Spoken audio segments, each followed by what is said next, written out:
Gente, vamos no ritmo bom, isso mesmo, ritmo bom, coisa boa. Eu quero compartilhar a palavra do Senhor com você. Não tem um ritmo melhor do que com a palavra de Deus? Quero compartilhar ali como ter sentido na vida. Às vezes nós caminhamos tanto e às vezes, em alguns momentos a gente para, fala, ai, estou fazendo isso tudo, mas às vezes me torna tão sem sentido.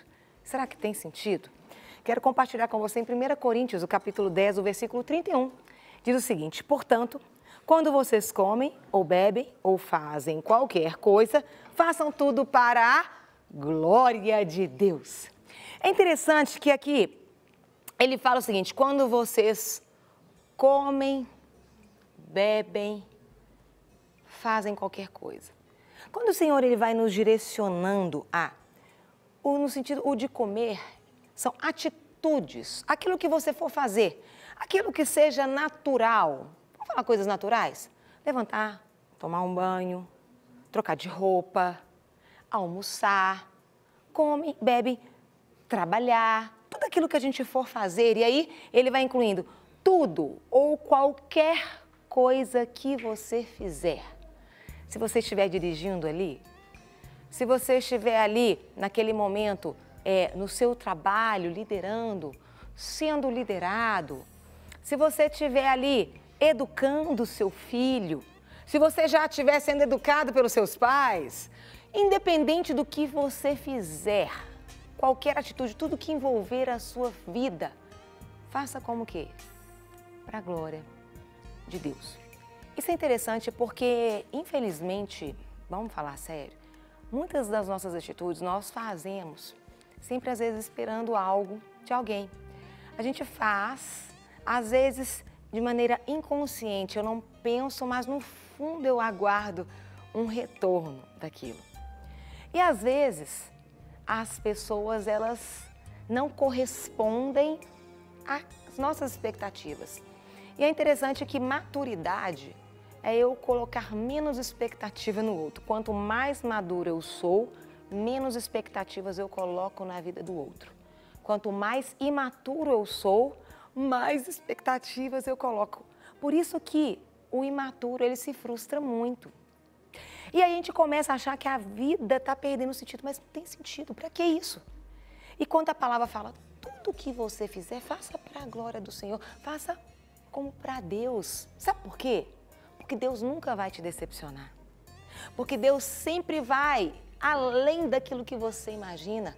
Porque Deus sempre vai superar as suas expectativas. Ele sempre vai o quê? Te surpreender.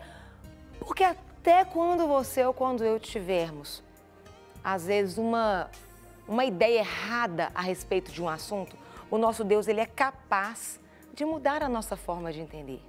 Até quando a nossa motivação está errada, quando a gente faz para Deus, Ele acaba redirecionando a nossa maneira na direção dEle. Por isso que independente das circunstâncias, faça para a glória de Deus. Por quê? Porque Deus vai o quê? Te direcionar e te mostrar todas as coisas. Infelizmente, as pessoas hoje estão o quê?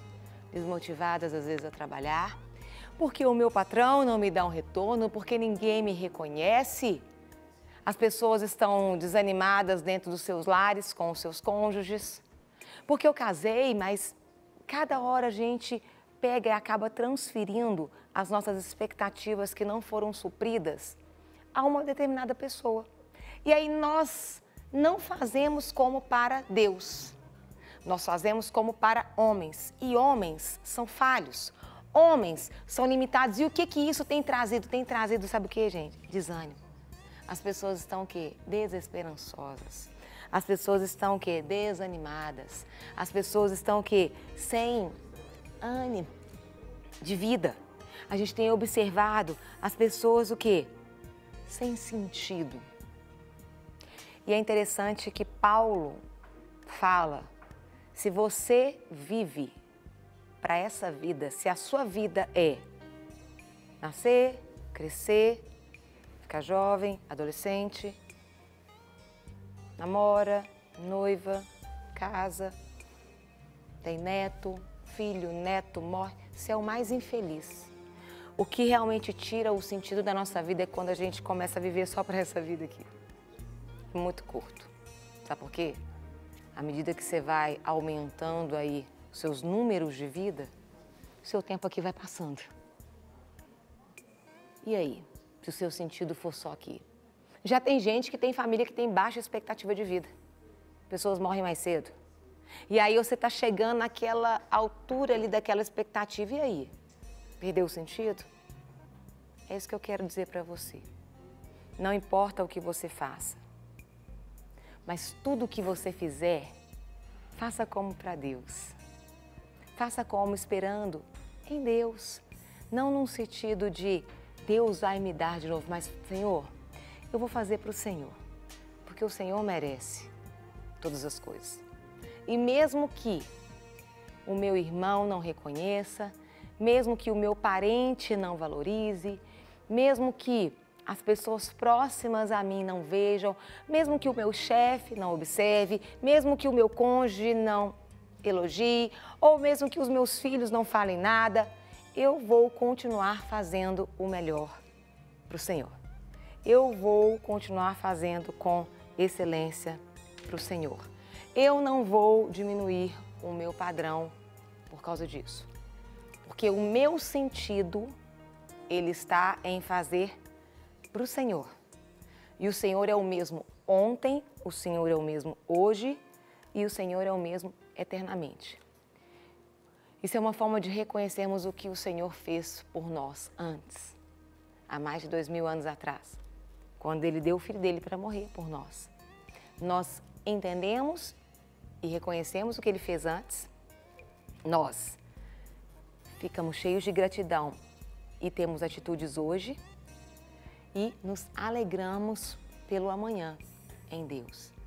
Então eu quero dizer para você, sentido na vida. Às vezes você está meio sem sentido, você está desanimado, está desmotivado. Eu queria que você parasse, pensasse e observasse.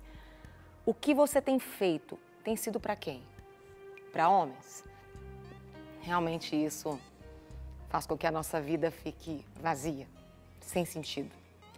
Porque as expectativas estão no lugar errado e nós vamos ser frustrados.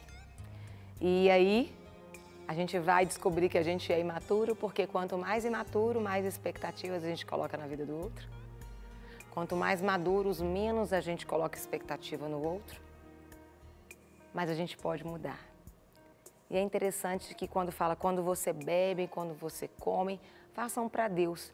E a Bíblia fala que o reino de Deus ele não é o quê? Nem comida e nem bebida. Ele é paz, justiça e alegria no Espírito. O que ele quer dizer? Não são ações comuns, são coisas que vão além. Então, essas ações passageiras, isso realmente não vai te deixar satisfeito. Mas essas ações que visam aquilo que realmente tem embasamento, aquilo que realmente é profundo, aquilo que realmente é eterno, isso sim nos completa. Isso sim nos deixa realmente com sentido de viver. Porque às vezes tem pessoa que fala, meu sentido é ter o filho, aí ele tem o filho. Aí a gravidez, aquele processo, aí depois nasce. Aí tem gente que vai perdendo o sentido. Agora já o sentido já aconteceu. Aí entram as famosas rotinas, ou as expectativas que eu criei sobre aquilo, e às vezes não acontece, ou acontece diferente do que eu imaginei. Isso pode frustrar. Então eu quero dizer para você, sentido de vida é em Deus. Sentido de vida é você colocar tudo aquilo que você faz, que você pensa, que você idealiza em Deus. Porque Ele não frustra. Ele surpreende. Ele sempre supera. Ele realmente sempre nos faz ver além do que os nossos olhinhos físicos, eles podem ver.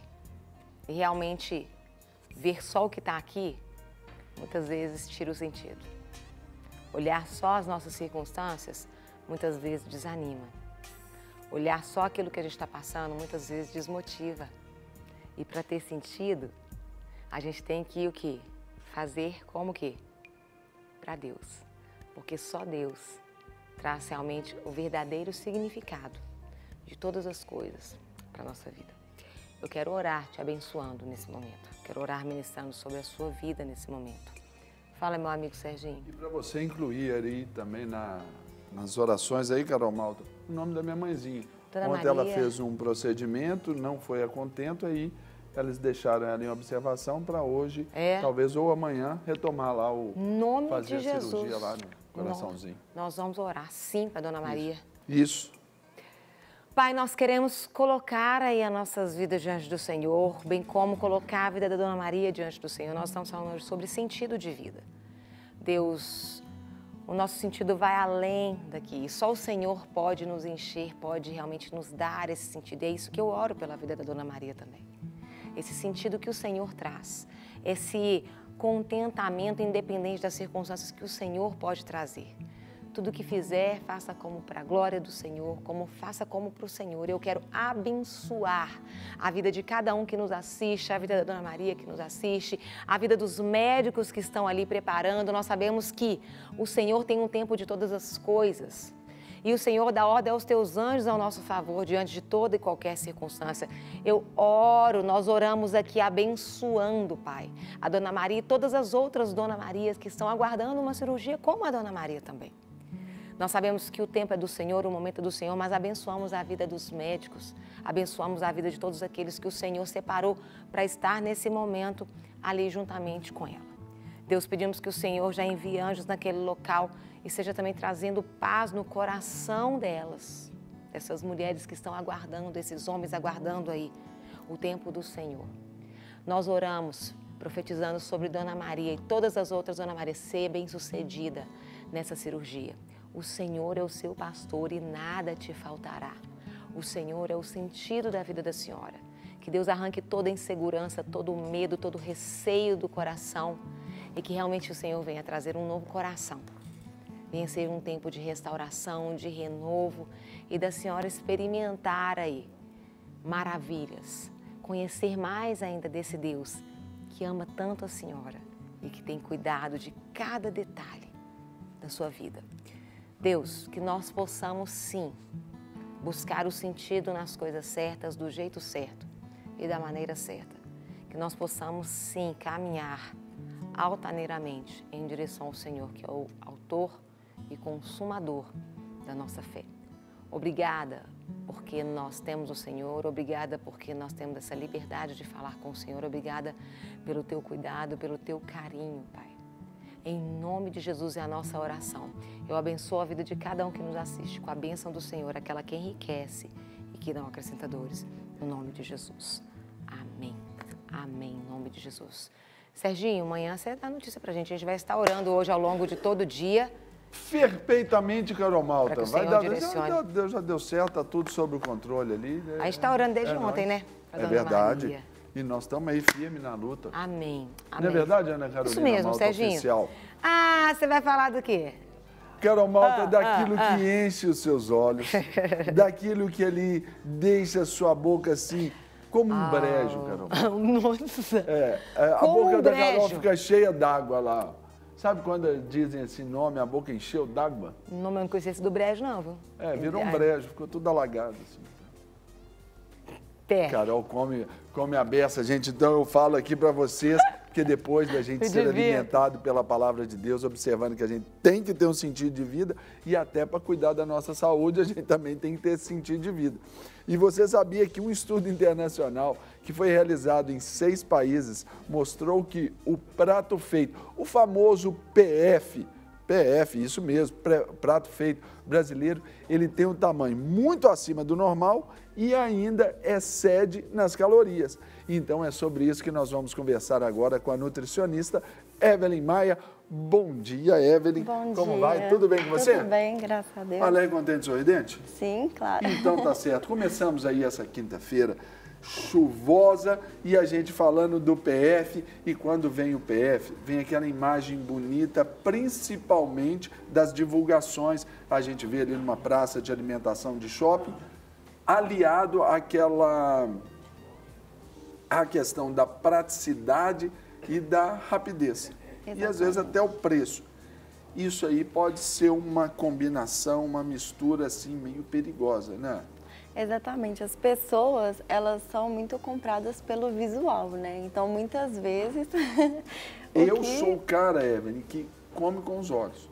Se tiver uma coisa que eu gosto e não me satisfizer aos olhos, eu não como. É já incrível, não come. Né? É a primeira, é o que eles falam, né? A primeira imagem é a que fica. Então, exatamente, quando a gente bate o olho e vê aquela comida bonita, é o que dá vontade de comer mesmo. Mas é aí que tem que tomar cuidado, que é onde mora o perigo. Porque muitas vezes a gente é comprado por essa foto e acaba comendo de uma forma errada. E o problema do PF, né, como eu falei aqui também, associa-se. Tem a questão da beleza. Ótimo.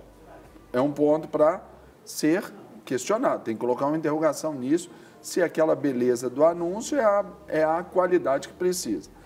2, é a questão da praticidade. Você já chega, olha, eu quero aquele PF ali, eu quero, em alguns lugares eles mudam assim a forma e tudo, mas no final é a mesma coisa, né? Eu quero aquele ali. Pum.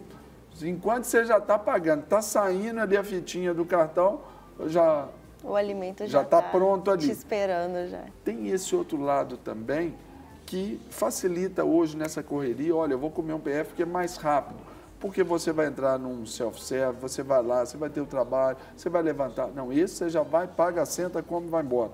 Isso também é complicado no sentido da qualidade, né, que é o objetivo da pauta, e também a questão da própria digestão também, não é? É, exatamente. As pessoas muitas vezes procuram o PF, além da rapidez, até mesmo pela questão do preço, porque o self-service muitas vezes acaba saindo com um custo um pouco mais elevado. Conta, né?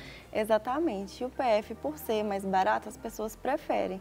Mas tem algumas estratégias que dá para tentar fazer para comer de uma forma melhor, que não seja aquele prato com aquele volume tão grande de comida, com aqueles nutrientes, né? Você pode mudar um pouco os alimentos, pedir para substituir também, para melhorar.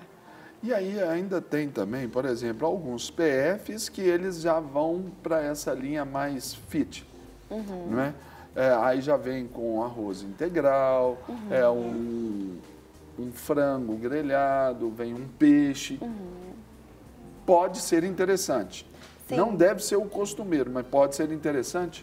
Porque tem algumas opções que são um pouco melhores. Por exemplo, no PF, geralmente eles dão mais de uma opção.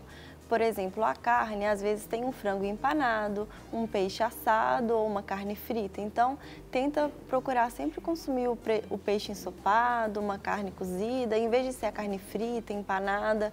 Então, você vai mudando as opções. Às vezes, pedir para colocar mais salada no prato do que o arroz com feijão, porque muitas vezes a maior parte do prato é o arroz com feijão, né? E às vezes vem mais comida do que a pessoa dá conta. E também eu acho que seria aí, então, nesse nível de estratégia também, por exemplo, para diminuir o arroz, o feijão, pedir o PF Júnior, que muitos lugares dão o nome de Júnior, que é o Kids, aí diminui. Aí às vezes coloca um pouco mais de salada, às vezes pergunta se tem algum legumes cozido para colocar também e complementar. Então, tentar fazer com que essa salada, esses legumes e a verdura seja 50% do prato, para que não corra o risco que comam um prato muito calórico, né? Com muito arroz, batata. Também. No padrão nutricional, Evelyn, a gente vai pensar assim que esse não é o ideal. A gente está falando de um real. Não é? E a gente está falando aqui porque, por exemplo, se aconteceu, você naquele dia, aí choveu, atrasou, fez alguma coisa e tudo, aí você precisa fazer aquilo ali, ponto. Aconteceu, não tem problema nenhum, não é verdade? Naquela situação a pessoa pensa, o que eu vou fazer aqui que pode ser um pouco menos pior, né? É verdade. Agora, para quem depende de uma refeição fora e normalmente opta pelo PF mesmo, e isso é uma prática comum, não é? Do trabalhador, que muitas vezes é mais acessível, nós falamos aqui, é o tempo, é o valor financeiro, não é? A gente chega nesse contexto de que também a pessoa, ela precisa até mudar esse hábito. Não é que a gente está jogando contra os restaurantes, não, mas é jogando contra também, porque a pessoa ela pode fazer as suas substituições também, não é? A pessoa, se ela tiver só o PF como opção, ela já pode tentar pedir para aumentar essa quantidade de salada, preferir as carnes Ela cozidas. pode, talvez, se ela não conseguir, for aquela coisa mais formatada, também ela trazer de casa, mas aí o trazer de casa eu acho que compete ali com a questão da praticidade que é proposta no PF. Às vezes acaba perdendo um pouquinho de tempo. Se a pessoa tiver o tempo para montar pelo menos a salada e levar para complementar, já ajuda porque vai reduzir um pouco o consumo de outros alimentos, como fonte de carboidrato, né? Outra coisa também, geralmente no PF, às vezes tem o arroz com a farofa, o arroz com a batata. Então é tentar evitar consumir mais de um alimento, fonte de carboidrato na mesma refeição. Se pedir o arroz, pede para não colocar batata, farofa, substitui com a salada. Exatamente, né? Aí aumenta um pouquinho mais. Então, assim, tem como ir tomando dá uma balanceada ali, né? Melhorar um pouquinho essa alimentação. Agora, quando a gente fala também do PF, que, como eu falei no início, tem a questão do tamanho. Mas também tem a questão do excesso de calorias também. Nós temos uma necessidade calórica, homem de 2.500 calorias dia, é isso? E mulher 2.000? Varia muito pela pessoa, pelo gasto energético que ela tem também. Se uma pessoa pratica atividade física, ela vai acabar gastando mais energia. Se a pessoa é mais sedentária, gasta menos. Varia muito de pessoa para pessoa. Mas se for colocar numa média, a gente vai ver que um prato aí, segundo as pesquisas, um PF tem em torno de 1.600 calorias. Isso, e é uma quantidade muito grande, né? Porque tem o resto do dia para você comer. Tem o café da manhã, tem o jantar. Não, e se colocar almoço e a gente colocar um jantar e meio que fizer a conta assim de dobrar, como se serão 3.200 calorias só dessas refeições básicas, só né? nas grandes refeições. Nas grandes refeições, almoço e jantar. Já extrapolou. Fora café da manhã e o que se come nesses intervalos. Lanches, exatamente. O déficit também aí em termos de eliminar, de consumir essas calorias aí, também fica absurdo. Retrato talvez hoje aí desses tanto de problemas aí cardíacos, obesidade, etc. Isso, porque ao longo dos anos as pessoas não percebem, talvez, naquele momento que está fazendo aquela refeição, mas se torna uma rotina, uma prática diária, ao longo do tempo vai acabar tendo esse ganho de peso, pode levar à obesidade, então tem que tomar cuidado tanto na qualidade do alimento quanto na quantidade também. Então, o prato feito, o maior perigo dele é isso, porque muitas vezes vem mais comida do que as pessoas dão conta de comer. E aí a gente incorre até num outro problema, né, que é o próprio desperdício. Quando a pessoa... Esse aí também os dois lados são ruins, né? Exatamente, porque ou as pessoas não dão conta de comer, né, e aí acabam desperdiçando, ou então acaba comendo mais do que até mesmo queria, acaba comendo, vamos dizer assim, por gula, né, para não ou até mesmo pela obrigação. Olha, não, eu pedi, ia deixar sobrar, vai ser complicado, então vou ter que comer. Aí vai lá e empurra acaba empurrando a comida. Então, às vezes, é o que você falou, às vezes pedir um prato júnior, ou então pedir meio PF. Tem lugares que às vezes eles falam, você quer meio? Então já não é aquele grande, você já sabe que dá conta de comer uma quantidade um pouco menor também. Vamos ali conversar ali no nosso espaço verde e você vai nos mostrar assim, um exemplo desse PF mais saudável, vamos dizer assim. Vamos lá? Vamos. Por gentileza, pode vir aqui comigo. Agora, Evelyn, quando a gente fala sobre essa questão aí de pedir meio, de pedir tudo, tem o lado também da nossa educação financeira. A gente vive sempre buscando aquela questão da compensação. Se eu pedir, eu tenho que comer. Eu tenho que fazer valer. Olha, eu fui na festa e comi muito. Eu fui a um rodízio e eu comi até o olho virar. Olha, eu fui num rodízio de pizza, tive que abrir os... Essa mentalidade, eu acho porque nós viemos assim de um país pobre, somos emergentes, em nome de Jesus, crescentes, uma nação próspera, o Brasil, uma nação extremamente rica. Amém? Amém. Isso. Aí, mas viemos desse lado de pobre. Tem esse lado também onde a nossa cultura alimentar fala muito sobre a gente matar a fome. Sim, às vezes as pessoas, é o que você falou, às vezes acaba comendo até mais do que queriam comer. Por exemplo, fui no rodízio, então eu tenho que fazer jus àquilo que eu estou pagando. E aí come até não dar conta mais. É uma certa questão assim de direito, né? Aquela questão, ó, esse é o meu direito, eu faço valer o meu direito. Sim. Isso também é uma mentalidade que, por um lado, ela está certa, lógico, você pagou, você tem o seu direito. Mas você não precisa também se prejudicar por causa desse sentido, né? É, exatamente. O ideal seria as pessoas tentarem deixar para momentos específicos, esses rodízios, as festas, tentar evitar que não seja, por exemplo, toda semana já tem ali aquele rodízio marcado, porque senão a pessoa acaba ingerindo mais do que deveria também, né? Então, assim, deixar para momentos mais pontuais, às vezes para um aniversário, e aí acaba saindo um pouquinho, mas que seja mais pontual, não seja uma rotina. Deixar mesmo para ser exceção e não fazer da exceção a regra. Exatamente.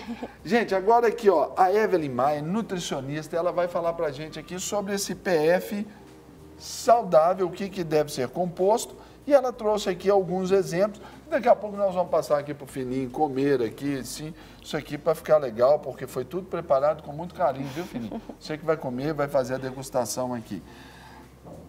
Evelyn, brasileiro, a gente já pensa mesa do brasileiro, PF do brasileiro, arroz e feijão. Vamos começar. O principal do prato é o arroz com feijão, né? Assim, e não vamos abolir ele da nossa alimentação, porque é uma combinação muito boa, né? Mas a gente pode ter algumas estratégias, como por exemplo, maneirar no consumo, porque muitas vezes as pessoas colocam muito arroz com feijão, acaba repetindo e fica muito calórico o prato. Desde que seja de uma forma maneirada, a gente pode manter e a gente pode substituir também. Aqui tem como exemplo o arroz integral, que é um arroz que ele é que ele tem uma quantidade de fibra maior do que o arroz branco. Tem o parboilizado também, que ele tem mais nutrientes.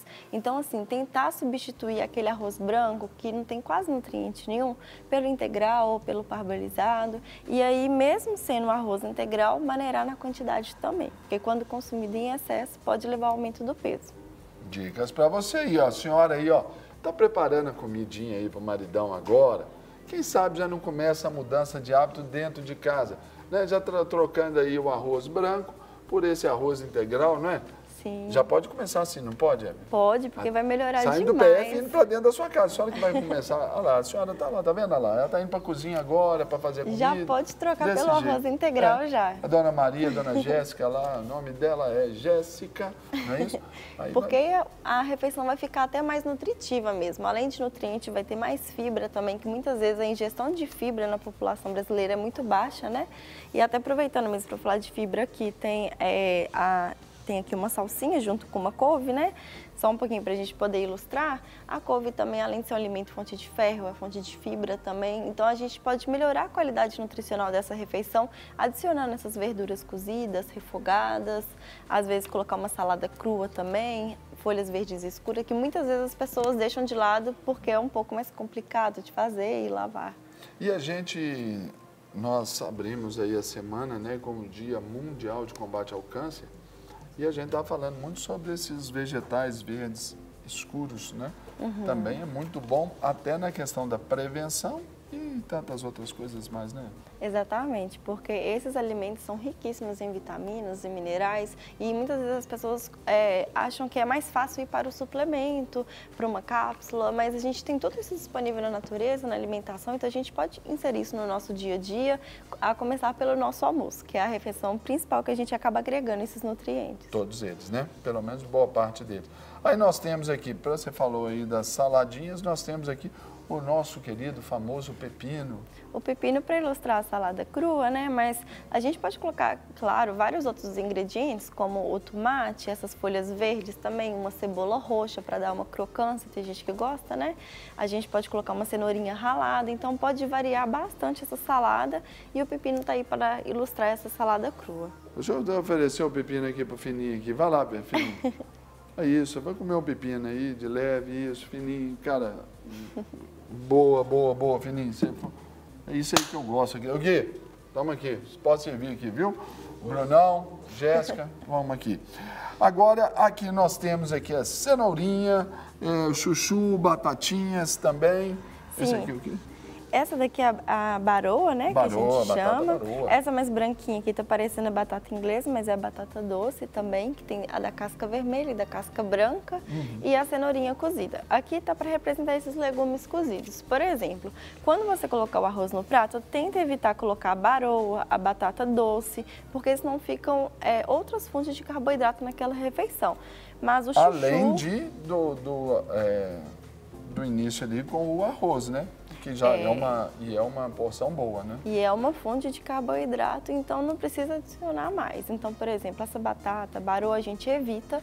Por exemplo, você pode consumir o arroz com chuchu, uma abobrinha, um quiabo. Esses outros alimentos você pode combinar com arroz, porque tem uma quantidade menor de carboidrato. Ou então você pode substituir pelo arroz essa baroa, essa batata doce, uma moranga também.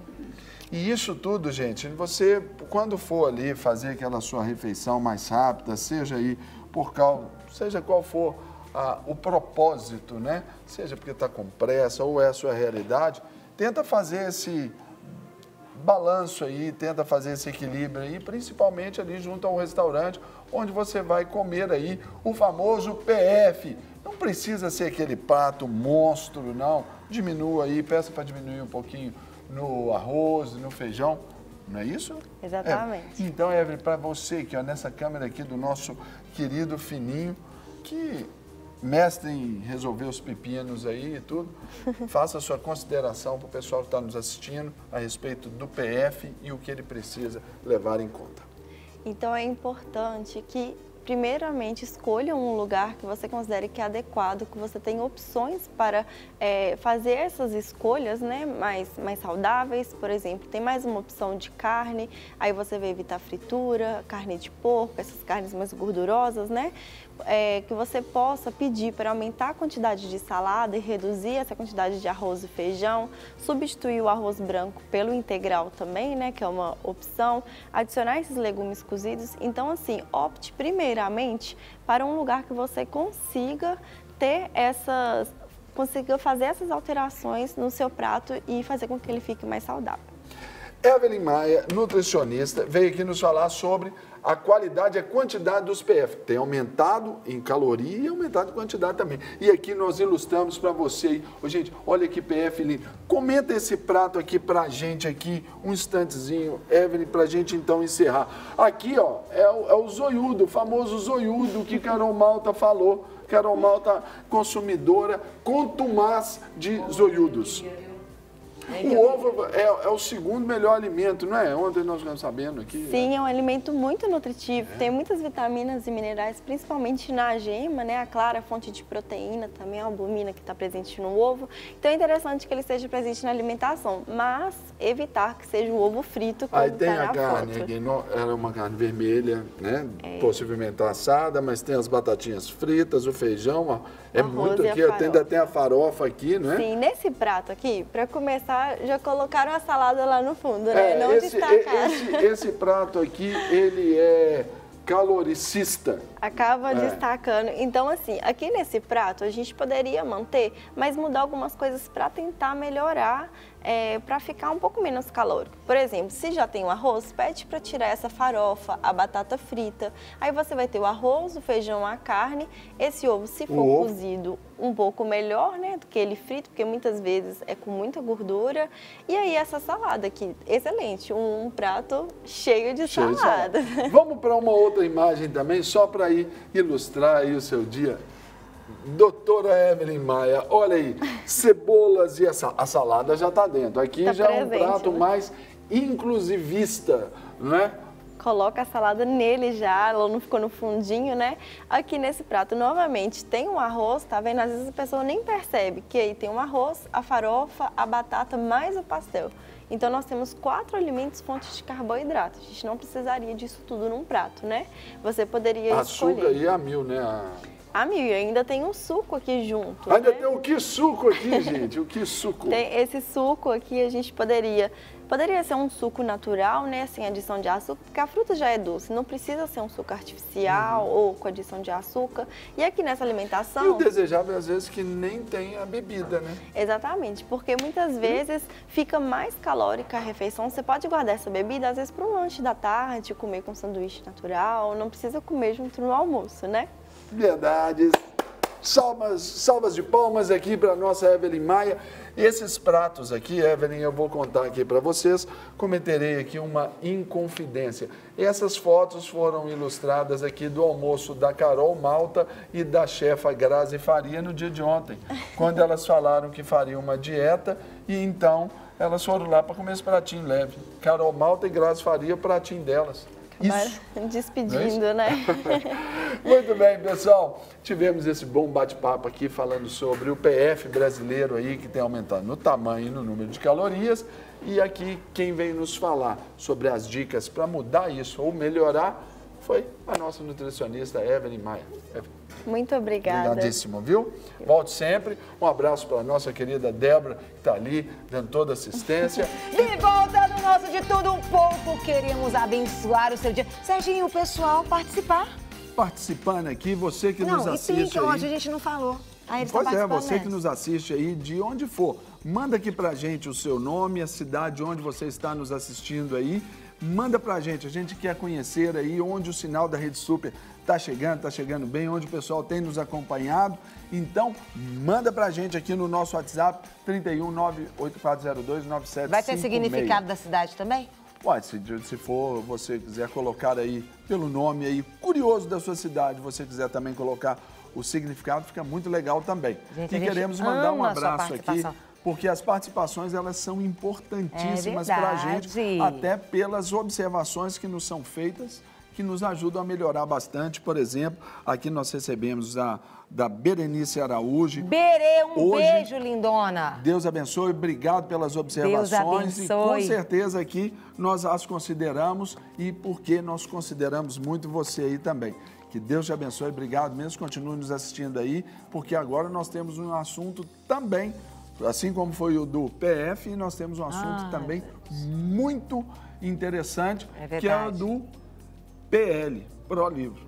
Ó, que são dados aí do Instituto quê? Prolivro, que mostram, Carol, que o brasileiro lê por ano uma média de 4 exemplares. Um número que é considerado muito baixo, né, daquele que pode ser o ideal. Isso, e é pensando aí em incentivar você a ler. Você lê, Serginho? Leio, tem que ler. Eu também leio. Sempre leitor. Às vezes você lê mais de um livro junto? Não, aí o meu TDAH não deixa, não. Eu já tentei, às vezes eu até incorro nesse desafio, mas eu não consigo. Aí eu vejo que eu misturo as bolas, eu tenho que parar, ler um para ler o outro. E é o que hoje, Carol, principalmente para mim, com o meu TDAH, eu tenho isso às vezes até como um desafio. Sim. Que eu falo, olha, então para eu ler esse, eu tenho que terminar esse. Eu não vou parar para começar o outro e não terminar nenhum dos dois. Então, aí começa gerando até uma disciplina. Legal. Porque às vezes você fala assim, nossa, eu tô doido para ler esse outro livro, então eu tenho que terminar esse para poder ler o outro. Exatamente. Então é pensando em incentivar você a ler, né? Que a gente vai mostrar agora os benefícios da leitura aí para o nosso cérebro. Então, quem vai nos ajudar aí a falar sobre essa magnífica descoberta, aventura, é a nossa convidada de hoje, a médica neurologista Cíntia Ratassa. Cíntia, bom dia, seja bem-vinda. Muito obrigada. Seja muito bem-vinda. Obrigada. Uma grande honra tê-la aqui conosco. É um prazer estar aqui com vocês. Cíntia, a gente vai falar sobre a leitura e a gente deu o dado ali que a média do brasileiro, eu tinha lido até que seria menos do que 4 livros por ano. Eu tinha lido uma vez que daria entre 1 a 1,5 por ano. É que melhorou, né? Se for 4, já melhorou, mas está bem abaixo, né? Sim, os nossos índices, né, quando você compara o quanto a população brasileira lê com outros países, a gente vê que a gente fica muito para trás. Nós estamos perdendo muitos benefícios disso aí pela falta do hábito mesmo. É a falta desde a educação da criança lá pequenininha, da apresentação dela ao livro, e isso durante toda a vida também. Gente, e assim, eu queria até perguntar para você, Cíntia, como que... Porque hábitos, eles são construídos, e cultura também. Não é fácil também a gente adaptar uma nova rotina. Então, até para o próprio cérebro, o que é necessário essa questão aí, por exemplo, às vezes da perseverança? Às vezes você vai começar, tem dia que às vezes você está mais animado, tem dia que às vezes você está menos, mas o que é necessário você perseverar, ou pelo menos você tem que ler uma folha do livro cada dia? Se você não conseguir, para a pessoa começar a ter uma rotina e não se frustrar. O ideal é que as pessoas sejam apresentadas à leitura desde criancinha. Sim. Né? A gente fala que crianças, elas reproduzem o que elas presenciam. Então, pais que têm hábito de leitura ensinam os filhos a ter esse hábito. Sim. Então, é importante que a criança desde pequena veja os pais com livros nas mãos, né? Tenham esse hábito. Mas se você vem de uma família que infelizmente não teve esse exemplo, porque é muito comum, né? Antigamente não se falava nisso. O hábito, ele é construído, a gente precisa de repetição. Sim. Tudo que é feito de forma repetitiva vira um hábito na nossa vida.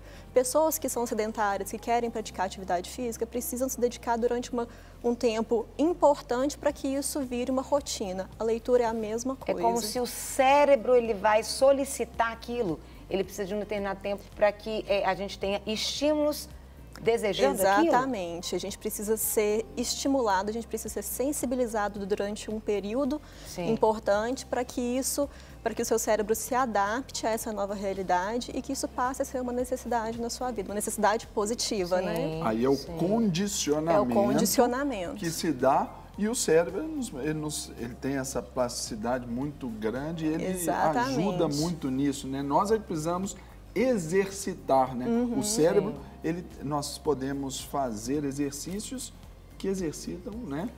Redundante, mas o cérebro, né? Exatamente. O que eu falo muito com meus pacientes é que do mesmo jeito que a gente exercita o braço, a perna, na academia, que a gente tem que fazer aquela atividade para que ele se desenvolva, o cérebro é a mesma coisa. Nós temos que ter um exercício para o cérebro, uma academia para o cérebro, para que ele se desenvolva. E o exercício está ligado à leitura, principalmente. Aí eu até te pergunto, né? E você pode participar aqui, gente. Manda sua pergunta aqui, 319-8402-9756. Aqui, ó, não manda áudio, também não liga, porque é ao vivaço o programa aqui, 10h21 da manhã. Manda por escrito, que aí a gente pode tirar a sua dúvida. Eu pergunto, Cíntia, nesse caso, às vezes, essa questão do hábito no cérebro. É necessário também, por exemplo, a pessoa, eu vou ler tantas páginas por dia, mas ter um horário estabelecido? Isso para o cérebro auxilia, incentiva a você criar uma nova rotina? Tipo, então vai ser todo dia... Uma disciplina. Né? Até você criar esse hábito. 20 horas, 21 horas vai ser o horário que eu vou te sentar, eu vou ler, seja lá um capítulo, eu vou ler 3 páginas, até eu criar, porque eu ainda estou por obediência, depois que ainda vai virar o deleite. Tudo que a gente coloca numa rotina no dia a dia, a gente tem uma chance maior de seguir, né? Ser bem-sucedido, exatamente.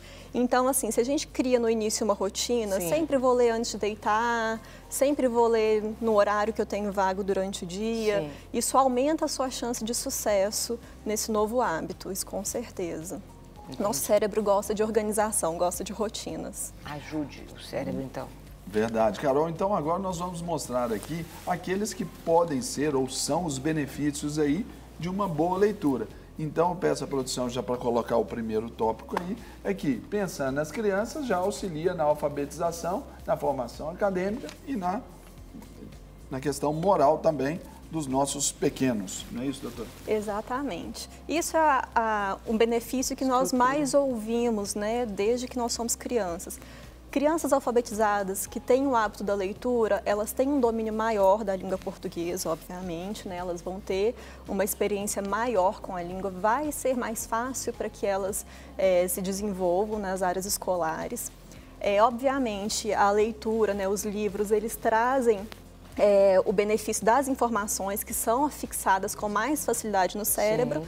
E claro que você lendo, você está exposto a uma gama maior de informações culturais, pode ajudar na sua formação moral também, de acordo com as fontes de leitura que você tem, né? Isso Entendi. É muito importante. Outra coisa, outro benefício é o que? A criatividade. Isso é importante demais. Muito importante. Isso é muito importante. Quanto mais você lê, mais Sim. bagagem você tem para exercer a criação, para exercer outras áreas do seu dia a dia. Então, para crianças, para jovens, para a população em geral, né? Ser criativo, tomar decisões novas no trabalho, Sim. mesmo que o seu trabalho não envolva a parte artística. Mas a gente precisa de uma questão, assim, de um balanço, querer saber lidar nas situações do dia a dia, né? E a criatividade vai agir nisso aí. A gente vai ter esses balizadores ali para a gente, né? Exatamente. Agora, a leitura também, ela também nos promove essa sensação de bem-estar. Como que funciona? Isso é muito interessante.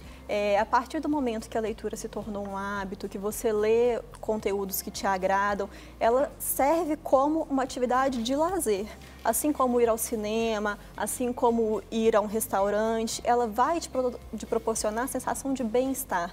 Vai liberar no cérebro substâncias que provocam essa sensação de satisfação. Isso ajuda, inclusive, no tratamento de algumas doenças em que as pessoas têm alteração desses neurotransmissores, né? As depressões e tudo mais, pode aumentar a sensação de satisfação. Olha, tem também uma outra também que eu queria que colocasse, que fala que auxilia o desenvolvimento cerebral, né? Aumentando as sinapses, né?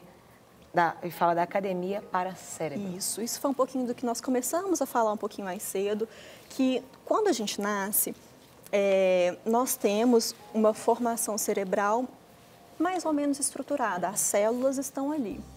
Mas é o nosso desenvolvimento que proporciona a comunicação entre essas células. A comunicação a gente chama de sinapse do ponto de vista científico. Quanto mais a gente estimula o nosso cérebro, maior é o número de interações que essas células fazem, mais desenvolvido vai ser esse cérebro. E essas interações, elas vão se fortificando, Vão se fortificando com o tempo. Que é o que gera o hábito, gera a rotina, a disciplina. Exatamente. Ali, né? E gera outros desenvolvimentos na vida dessa pessoa. Hoje nós sabemos que, do ponto de vista científico, o hábito de leitura é o que mais auxilia no desenvolvimento desse cérebro. Quanto mais relações as nossas células tiverem, quanto mais sinapses elas fizerem, mais reserva cognitiva, quer dizer, maior vai ser a hipertrofia desse cérebro, não em volume, mas em capacidade. Tem até pergunta chegando e você pode fazer a sua aqui de Nova Lima, o Wilson Silva. Obrigada, Wilson, Deus abençoe, viu? Ele pergunta o seguinte: fazer atividade de leitura e atividades escolares antes de dormir é saudável? Ele falou, não superestimula, hiperestimula aí o sono para a criança aí de 6 anos? Assim, o ideal é que essa criança de 6 anos tenha uma rotina. Às vezes, a leitura um pouco antes de dormir pode ser um hábito de relaxamento, se for uma leitura mais tranquila, se for um hábito mais sossegado. É claro que, se você percebe que a criança está ficando agitada e, com isso, atrasando o horário do sono, o ideal vai ser trocar o horário dessa atividade. Mas isso é individualizado, isso vai variar de criança para criança. E também varia de acordo com a faixa etária também, né? Porque vai chegando a adolescência, aí também muda a questão da melatonina, e aí, então aí vai ter que ver na particularidade de cada um. De cada um, isso varia. Agora, como a senhora falou, né, o cérebro, né, obtendo o benefício da leitura, auxiliando o desenvolvimento cerebral, aumentando as sinapses, leva ao desenvolvimento dessas outras áreas cerebrais. Isso. E também age na prevenção de demências e no tratamento de pacientes já demenciados. Olha que interessante, isso até os que já estão. Isso é uma coisa muito interessante. Antes é academia, interessante. agora pode ser até a fisioterapia. Exatamente, pode ajudar na reabilitação. Isso é muito interessante. O que nós acabamos de falar é que o nosso cérebro fez uma reserva, ele está muito estimulado, nossas células estão lá se comunicando de uma forma bastante importante, porque essa pessoa lê muito. O que é a demência em si? A demência é um conjunto de doenças que fazem com que o paciente perca progressivamente habilidades que ele já tinha e que se torne dependente por causa disso. Isso vem de uma morte de células nervosas lá no cérebro. O cérebro vai murchando. Sim. Se você tem um cérebro muito estimulado, um cérebro muito desenvolvido, você consegue perder algumas células sem que isso impacte na sua vida. Então, esses pacientes, eles têm uma proteção. Nós todos temos que começar a fazer isso durante a vida, porque o nosso cérebro muito estimulado, mesmo que a gente tenha uma perda discreta de células, não vai impactar na nossa vida, porque nós temos muita reserva para queimar antes da gente ter algum sintoma demencial. Doutora, tem uma pergunta que chegou aqui lá da Bahia. Sou a Rosinha do Quebra-Pé em Castro Alves, na Bahia. Olha. Rosinha, um beijo, minha linda. Para uma pessoa aí que não sabe ler, como ajudar aí essas pessoas nessa função, né, do ler? Pois ela conhece várias pessoas nessa situação. Isso é um problema que ainda nós temos, é um problema social no Brasil, principalmente na população idosa. Nós temos um grande número de analfabetos. Nesses pacientes, os que têm ainda uma cognição preservada, os que não têm sinais de algum quadro demencial, você pode iniciar com a alfabetização.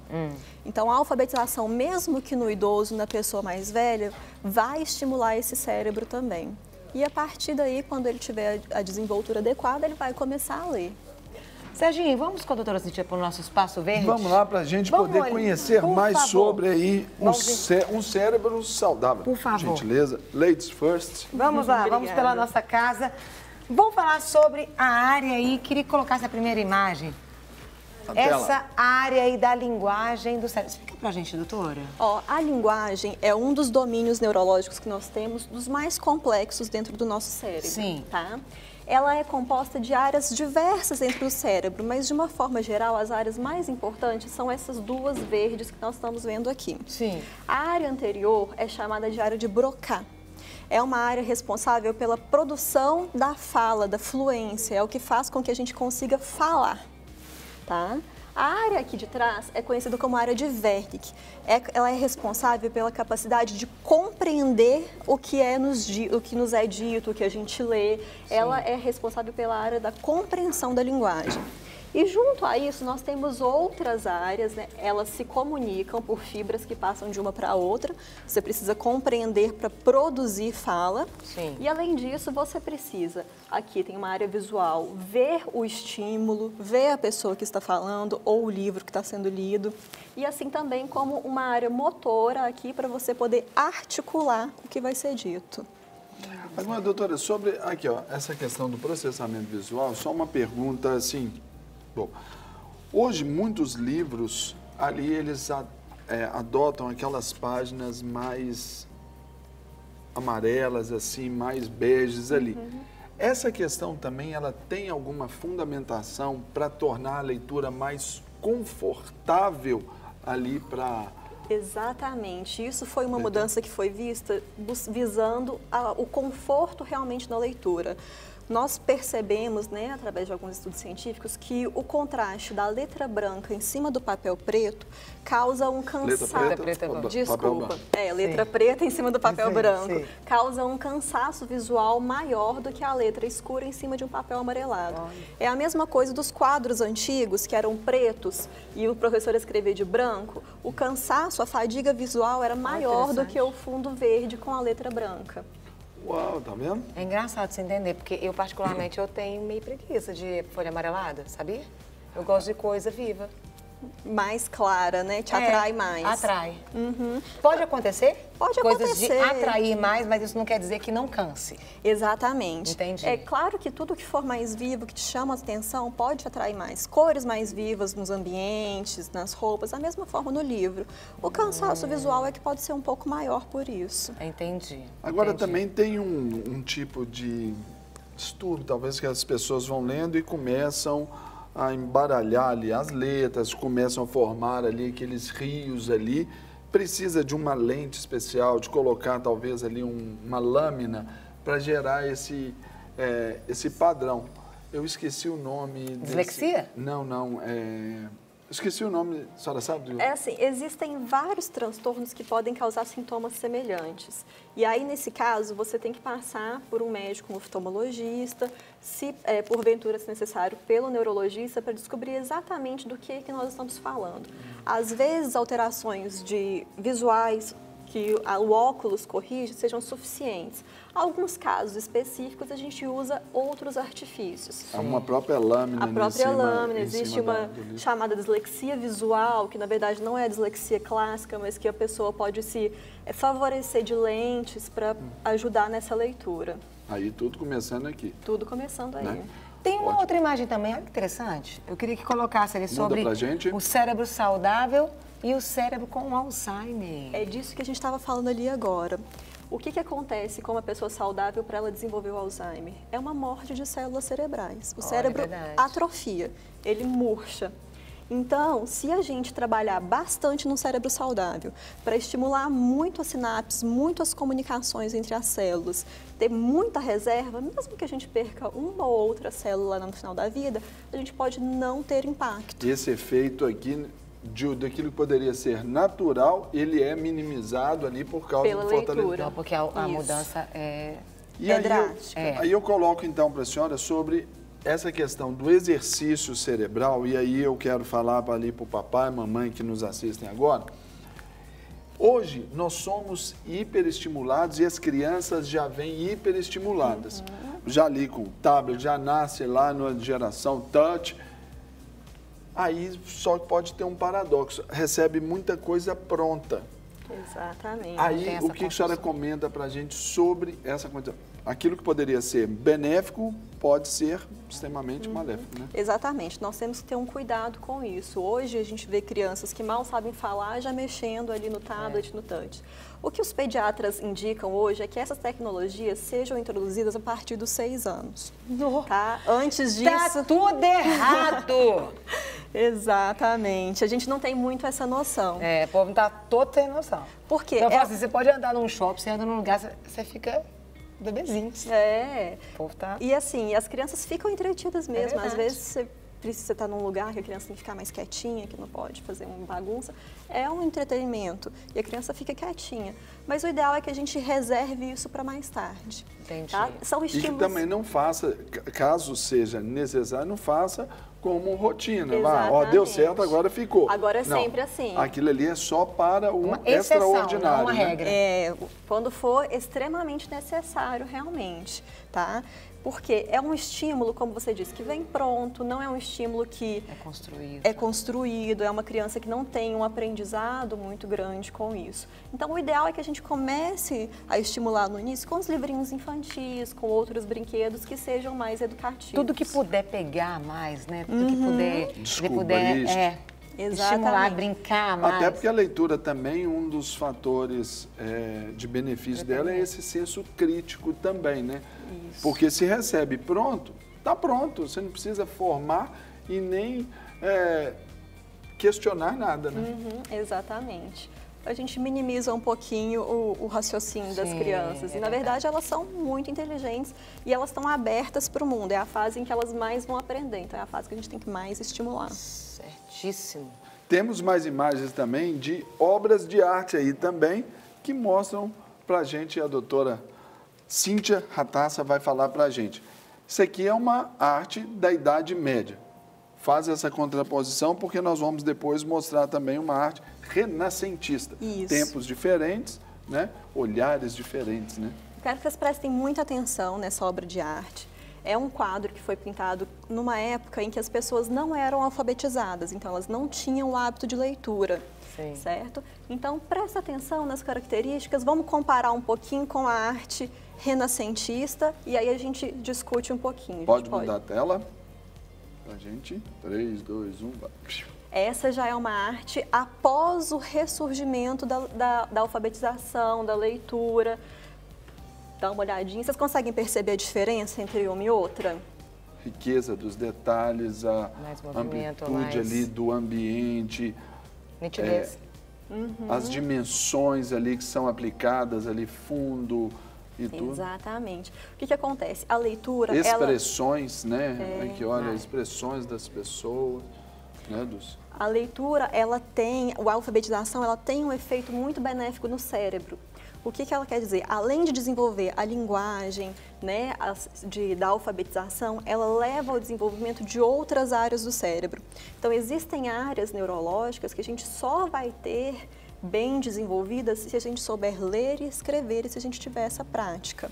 Aí, Um olha é tipo essa- mais Ótimo. estático e o outro... E aí o que a gente percebe? Quando as pessoas não sabiam ler, elas não sabiam reproduzir o mundo de uma forma mais realista. A gente percebe que os corpos, eles não são proporcionais porque eles não conseguiam ter noção de proporcionalidade do próprio corpo. É uma obra chapada, ela não tem noção de profundidade, ou seja, o que está distante é menor, o que está próximo é menor, porque as pessoas não conseguiam reproduzir isso no papel. Quando vem a leitura, quando as pessoas começam a se alfabetizar novamente, começam a praticar essa área, a gente vê que as pessoas já são proporcionais, que existe um cálculo matemático nas partes do corpo, Riqueza que de existe detalhes. uma riqueza Olha aqui, ó. absurda. Aqui nesse aqui parece que um probleminha aqui na cabeça do artista aqui, ó. Também. E nós temos uma profundidade, a gente vê que o que está lá Músculos, tudo, longe detalhes. está pequenininho, Olha o que só, está aqui perto está aqui, ó, grandão. olha só, esse escriba aqui, não é? Ele aqui fazendo a sua anotação. Olha assim, até o jeito de pegar ali, talvez, Exatamente. no pincel Como dele. os traços são mais realistas, isso é porque os Sensacional. cérebros são diferentes. Você vai ter que voltar mais aqui, doutora. Vai ser um prazer. Nossa, que gracinha. Sensacional. Que prazer. Doutora Tivemos uma Cíntia aula, Ratassa. como diria Verdade, não, foi um o filho mais seminário aqui velho já. da nossa querida Gra. É verdade, aqui, isso aqui foi um seminário, Carol Malta. Foi. Verdade. Gente, doutora Cíntia Ratassa, neurologista, veio nos falar boa. aqui especialmente sobre os benefícios aí, as diferenças, os exercícios que a leitura pode promover aí ao seu cérebro. Quer prevenir o Alzheimer? Leia, Vamos ler. não é isso? Vamos Jogo ler. da velha, aquelas coisas todas, exercite seu cérebro. Exatamente. Sabe que é verdade que fazer um exercício bom para o cérebro é você chegar em casa à noite e tomar o seu banho no banheiro escuro? Não é um bom exercício? Me falaram isso, achei legal. Isso tem algum fundamento, sim. Porque quando o domínio sobre o nosso corpo, saber onde cada parte do nosso corpo está no espaço, ela tem um fundamento neurológico. Existe uma parte do cérebro que faz isso. Então, você fazer atividade sem estar vendo ajuda a desenvolver outras áreas cerebrais. Mas cuidado para a gente Isso que evitar a faz, pelo queda, amor de principalmente Deus. nos Verdade. idosos. Aí você tá correndo sério. É verdade. Igual o Zé E Luiz, aí, cuidado com o Bird Box aí. Não é isso? É isso aí. Gente, eu vou pedir licença pra vocês. Carol Malta. Gosta de música boa? Com certeza. Então eu vou bater um papo aqui. Fique à vontade, bater um papo Carol aqui Malta. com a querida Luara Schmidt. Que delícia ter você aqui, minha linda. Bom, Carol. Uma honra pra gente ter você aqui. Seja muito bem-vinda, seja muito bem-vindo. Apresenta, Luara. Esse é o Alexandre Zupo, tecladista, top demais. E a gente está muito feliz de estar aqui com uma novidade. Ah, conta pra gente. Vamos começar com a novidade? Luara, conta pra gente. Então, gente, agora nós acabamos de assinar contrato com a Sony Music. Sim. Nós daqui a alguns meses vamos lançar o EP chamado Recomeço, com músicas assim maravilhosas. Algo bem novo, porque a gente vai trazer aquela... Vocês sabem que eu sou baiana, né, gente? Então, a gente vai trazer um pouco daquele ritmo, daquela alegria da Bahia para as músicas, que ainda assim vão ter uma pegada pop, mas vai ser um negócio bem diferente, algo muito interessante. São músicas que Deus já te deu? Como é que é? Conta aí. Isso, são músicas que Deus já me deu, só que elas ainda estão em off. Eu ainda não posso mostrar, né? A gente tem algumas coisas com relação ao contrato musical. Sim. E a gente ainda não pode mostrar, mas quando sair, logo que lançar, eu vou voltar aqui para mostrar para vocês, faço questão. Que bênção, glória a Deus. Luara, então, você acha que... Como que você definiria o ritmo, o estilo musical, Luara? Até pelo... Um ritmo novo. Por causa do CD, do outro CD. Cultura do Céu, você definiria como pop. Não, o Cultura do Céu era bem worship. E tinha um pouco uma pegada pop worship, com uma influência worship. E agora esse, Alexandre, esse aí... Esse é mistério. Esse é de tudo um pouco? Vai ser literalmente. de tudo um pouco. Amei. Gente, ela recebeu aqui a revelação, testificou total, Carolzinha. É de tudo um pouco e eu acredito que vai ser muito legal. Porque o brasileiro é isso. É a mixigenação, é de tudo um pouco. Então, acho que o pessoal vai gostar bastante. Nos conduza com uma canção. Qual vai ser? Vai ser a canção Gratidão, do CD Heaven's Culture. Fica à vontade. Vamos lá?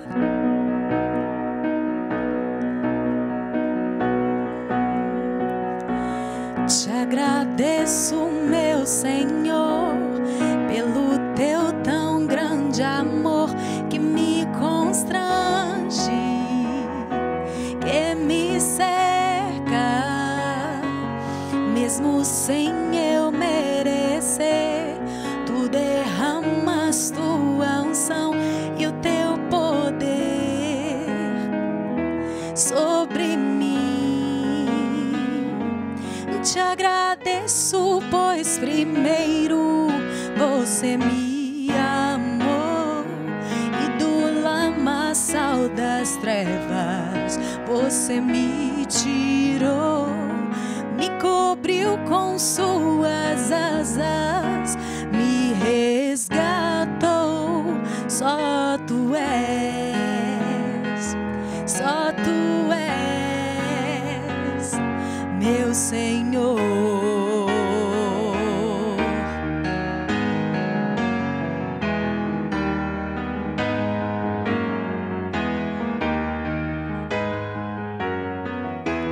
Te agradeço, pois primeiro você me amou e do lamaçal das trevas você me tirou, me cobriu com suas asas, me resgatou. Só tu és, só tu és, meu Senhor.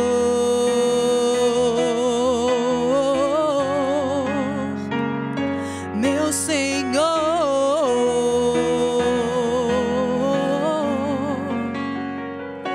meu Senhor.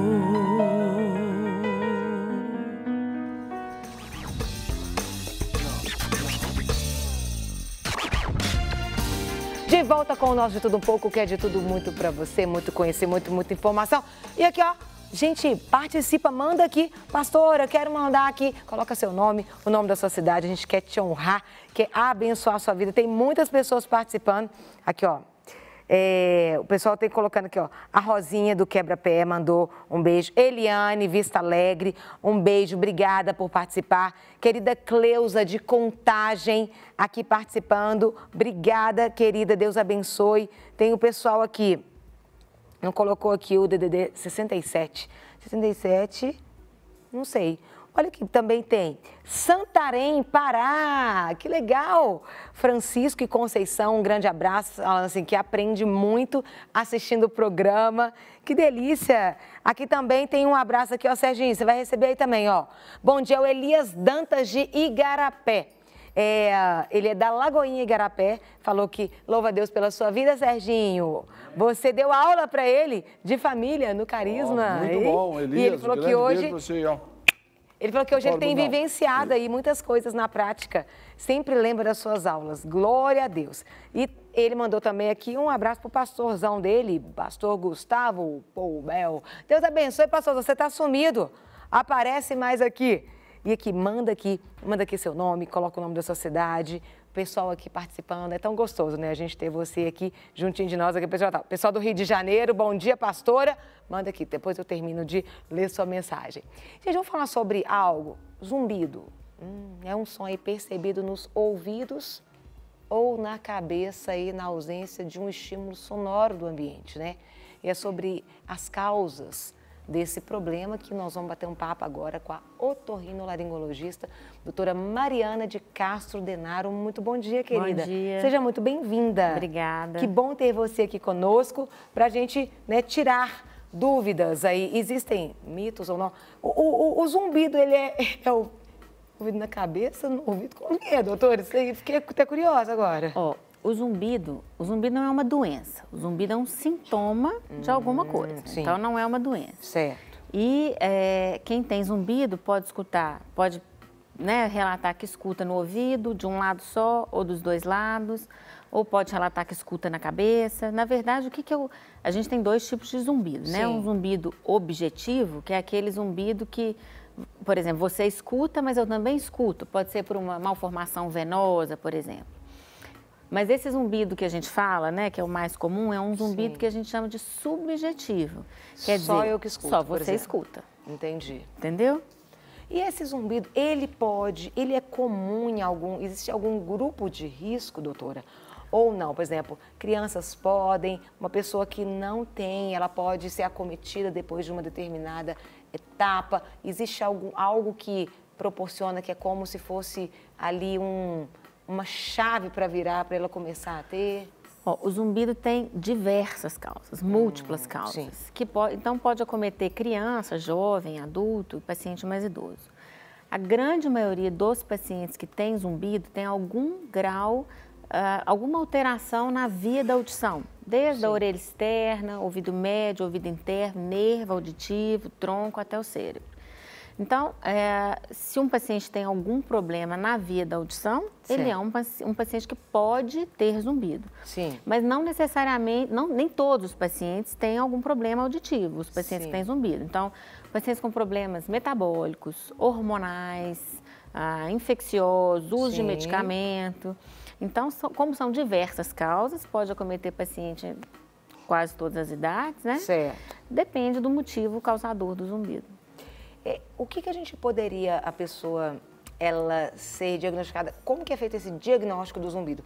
Precisa de ser intermitente? Precisa de ter determinado tempo? O que precisa? Não, a partir do momento que o paciente percebe aquele barulho, e aí ele pode relatar assim, um barulho de apito, de cigarra, de cachoeira, de motor, de grilo, apito. Então, a partir do momento que ele escuta aquilo, pode ser intermitente ou pode ser contínuo, a intensidade pode variar. Ele deve procurar um médico, um otorrinolaringologista, para iniciar essa investigação. Às vezes, a gente precisa do auxílio de outras áreas médicas. Às vezes, é um distúrbio metabólico, um distúrbio hormonal, mas o primeiro passo é procurar um médico otorrinolaringologista, independente da intensidade do zumbido ou se ele é contínuo ou intermitente. No caso, às vezes, um zumbido, ele pode vir, por exemplo, uma pessoa agora, período de férias, viaja, muita água, por exemplo, a água no ouvido, ela pode gerar um zumbido? Pode. Então, eu falei para você que a grande parte dos pacientes que têm zumbido tem algum problema aí nessa via da audição. Sim. E pode ser até no ouvido externo, pode ser uma cera, pode ser uma otite externa. Também pode? Pode. Então, a obstrução da conduta auditiva externa, por exemplo, pode gerar zumbido. Então, pode sim estar relacionado com algum fator como esse que você citou. No caso da criança, às vezes é mais difícil, ou às vezes o bebê também pode ter, é mais difícil perceber? É mais difícil da criança relatar isso também, né? Mas às vezes a criança maior... Tem algumas características, algumas coisas que ela pode ter que os pais podem ficar atentos? A criança maior, ela já consegue te falar. Então, assim, por exemplo, quando ela está com uma infecção no ouvido, uma otite, por exemplo, ela já te fala, parece que tem água no meu ouvido. Ou quando está a criança que tem uma perda auditiva, que é uma criança maior com perda auditiva, ela já consegue falar que sente o barulho no ouvido. Então, o zumbido é menos comum em crianças, mas também é mais difícil das crianças relatarem os sintomas, né? Você pode aí fazer perguntas, a gente está falando sobre zumbidos, né? Você tem alguma dúvida? 319-8402-9756. Envia pra gente aí, manda por escrito, coloca seu nome ou o nome da sua cidade aí pra gente poder tá te ajudando aí. Nós estamos aqui batendo um papo com a doutora Mariana, que ela é otorrinolaringologista. Doutora Mariana, por exemplo, tem pessoas que às vezes perguntam, hipertensão, ele pode trazer zumbido? Pode. Diversas doenças cardiovasculares, como eu falei, metabólicas, hormonais, podem gerar zumbido. Então, qualquer alteração que gere desbalanço, né, entre aspas, um desequilíbrio no funcionamento do nosso organismo, pode gerar zumbido. E até, por exemplo, medicação para hipertensão também pode gerar zumbido. Tem alguns medicamentos que podem gerar também? Tem alguns medicamentos que podem gerar zumbido. Um tímpano perfurado? Pode gerar zumbido pela baixa de audição, pelo próprio contato do ouvido médio direto com o ambiente. Pode, então, otite média crônica, até otite média aguda. Qualquer alteração do aparelho auditivo pode gerar zumbido. E tratamentos? Existem tratamentos hoje? Eles são a médio prazo ou longo prazo? Tem coisas que realmente não tem tratamento? O que a gente mais escuta hoje no consultório, um paciente que chega com zumbido, ele já chega falando assim, eu já sei que isso não tem cura. Só que isso não é assim. Como eu já falei aqui diversas vezes, tem muitas causas, né? Então, se há uma causa, por exemplo, uma alteração da glicose ou da insulina, se ele resolver aquilo ali, ele vai melhorar. Uma alteração de hormônio da tireoide, uso de um medicamento. Então, depende da causa. Pensando no paciente que tem um problema da via da audição, muitas das causas têm tratamento. Então, se há uma otite média crônica, às vezes vai melhorar com o tratamento cirúrgico. No paciente, por exemplo, que tem um problema no ouvido interno, como a baixa de audição gerando zumbido, a gente também consegue reabilitar esse paciente auditivamente e melhorar o zumbido. O problema é que muitas vezes as pessoas querem uma medicação, um remédio que vai tomar e melhorar o zumbido. Só que não é assim quando a gente lida com o zumbido. Tem muitas causas que interferem. Então, sono, nível de estresse. Porque o zumbido, ele gera o estresse e o estresse gera o zumbido, né? Vira uma via de mão dupla ali.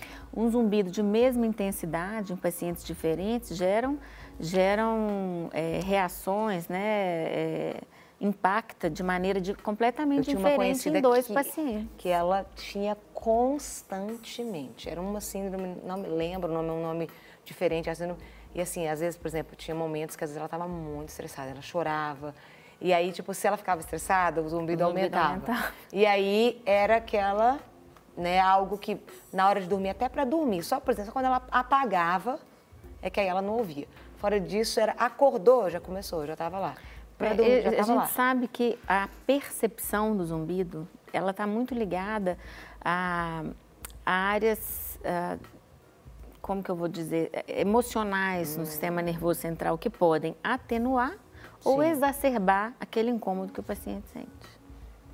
Olha, interessante, gente, falando sobre zumbidos aí, às vezes, né? Seja o fato, essas coisas de que não tem solução, não é verdade, né? É importante você procurar. Tem muito paciente que só da gente explicar o que é, tem muito paciente que associa o zumbido assim, bom, tô com um problema dentro da cabeça. Estou escutando um barulho na cabeça, estou com tumor, estou com... Então, porque um tumor pode dar. Pode dar, mas é uma minoria da minoria que tem um tumor por causa de zumbido. É bem, né, minoria da minoria. Então, a primeira coisa é buscar a causa, esclarecer o paciente. Tem muito paciente que com uma boa conversa, bem esclarecido, o incômodo do zumbido já melhora de maneira substancial. Existe tipo como se fosse, às vezes, uma própria fisioterapia para essa questão do zumbido? Existe o que a gente chama de como se fosse uma reabilitação para o zumbido, um retreinamento. Um retreinamento, que é uma palavra meio feia, né? Mas um treinamento cerebral para o zumbido. Como se a gente quisesse uma habituação cerebral para o zumbido. Então, o mecanismo causador pode até continuar presente, mas o cérebro começa a perceber aquilo cada vez menos e o incômodo com o zumbido é cada vez menor. O que seria zumbido pulsátil, doutora? Eu falei para você que a maioria dos pacientes, eles queixam zumbido tipo motor, cigarra, grilo, sirene, apito. Mas o paciente pode sentir pulsar no ouvido, como se fosse batida do coração, por exemplo. Entendi. Que pode ou não ser no ritmo da batida do coração, né? Sim. Então, esse é um zumbido pulsátil. E aí, dependendo da característica que o paciente relata para a gente do zumbido, a gente vai direcionar a prováveis causas. Então, um zumbido pulsátil, você pode ter uma alteração vascular, uma malformação vascular no ouvido, que pode ser desde um tumor vascular até um vaso maior ali do pescoço, que chega do pescoço no ouvido, que é um pouco maior do que o normal. Tem até pergunta chegando aqui, você pode mandar a sua. Bom dia, doutora. Eu, de uns anos para cá, sinto uns grilos no ouvido, aquele barulho. Tem tratamento para isso, né? Até tampando os dois, essa pessoa ela sente o zumbido.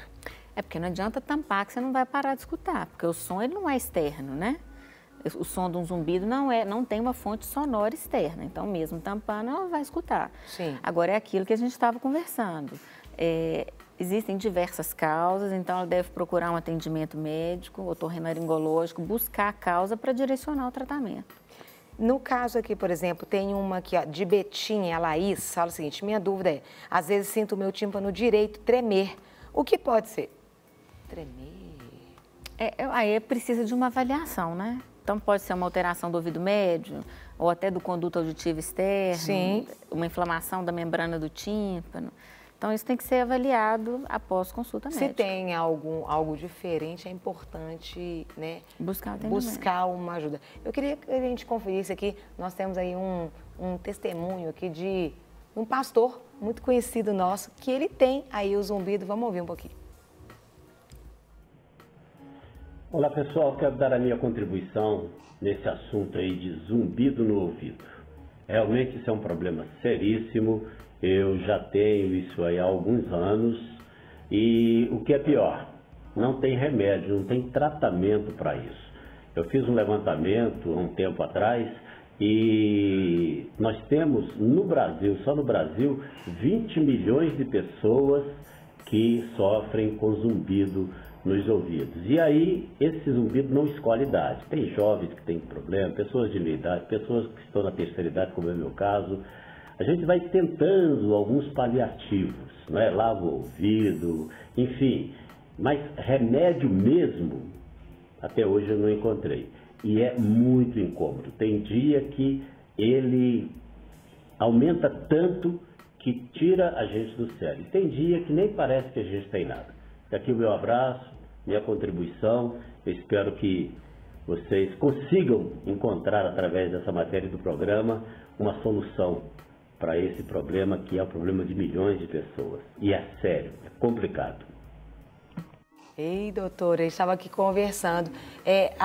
Um número percentual alto, né? É um número percentual alto. Tem estudos que mostram, assim, se a gente colocar paciente jovem, sem nenhuma doença, sim, numa câmara anecoica, quer dizer, totalmente isolada de som. Certo. Não me lembro ao certo o percentual, mas sim, quase todo mundo vai ter algum grau de zumbido. Então, é muito alto mesmo o percentual. Agora, ele falou exatamente aquilo que a gente estava discutindo ali. Sim. O que o paciente busca? Um remédio. E, às vezes, o caminho não é por aí. E aí, quando o pastor fala ali, não tem tratamento, sim, não é bem assim. Depende da causa. O mais importante a gente conseguir... É diagnosticar, é saber o porquê. O mais difícil é saber o porquê. Exatamente. Na grande maioria dos pacientes com zumbido, a gente consegue alguma intervenção que melhora a qualidade de vida do paciente. A gente estava conversando até aqui também nos bastidores. Eu perguntei para a doutora se um grande percentual isso tem aumentado por questões emocionais também. Sim, mesmo os pacientes que têm zumbido, eles te relatam, falam, olha, o dia que eu estou estressado, me incomoda demais. Por quê? Porque tem esse mecanismos, como eu já disse, né, ali no sistema límbico, cerebral, que podem exacerbar ou atenuar aquele zumbido que está produzindo, que é o mesmo, está sendo produzido pela mesma perda auditiva que gera um zumbido, pode gerar um zumbido muito alto, incomoda muito, ou um zumbido que não incomoda tanto. Eu não sei, né? Pergunta assim, curiosidade minha.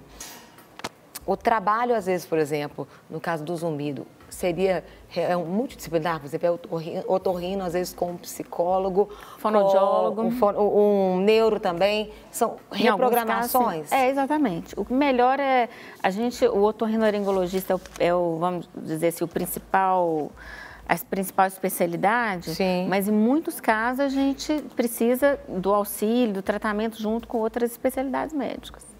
Endocrinologista, sim, neurologista, um fonoaudiólogo, né? Eu quero agradecer imensamente. Eu que agradeço. Sempre Muito bom. E aí, ó, e alguns temas assim, é bom para a gente também desmistificar e trazer conhecimento, né? Porque existem mitos, existem verdades. Exatamente. Né? E nada melhor do que a gente sempre traz os melhores especialistas aqui para poder tirar nossas dúvidas. Obrigada, querida. Eu que agradeço. Feliz 2019. Obrigada para você Volte também. sempre. Não quer ficar um segundo por fora da nossa programação? Agora você pode nos acompanhar através das plataformas digitais. Não perca tempo. Acesse, curta e siga-nos. Fique por dentro de tudo o que acontece por aqui. Rede Super, inspirando você.